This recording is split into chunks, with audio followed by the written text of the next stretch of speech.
বিনা শব্দে কি করে যে বোঝে। খাওয়ার বাড়া আছে, খেয়ে নে। এত কষ্ট করে সাইলেন্টলি আসার পরেও টের পেয়ে যায়। যখন আমার মন খারাপ ছিল, ভাবতাম চারিদিকে এত সিরিয়াল হচ্ছে, আমি কেন কোনো কাজ পাচ্ছি না।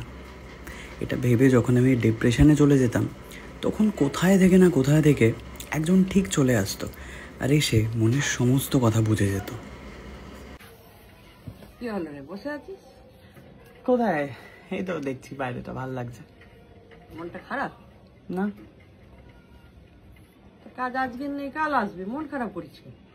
এই মারা কিভাবে বোঝে বলো তো? আজকে নেই, কাল আসবে। আর এরকম ভাবেই 1 বছর পর যখন আমি আবার অডিশনের সুযোগ পেলাম, সকাল সকাল ঘুম থেকে উঠে রান্না করে ভাত বেড়ে আমাকে ডাক। কিরে, অডিশন আছে, উঠবি তো? ওঠ।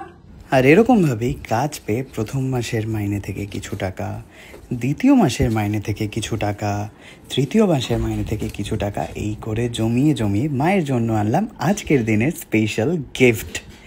আর এই দেখো, গিফট হিসাবে মাকে সবসময় আমি সোনাই দিই, তার কারণ একটা সময় চোখের সামনে মায়ের সমস্ত সোনার গয়নাকে চলে যেতে দেখেছি।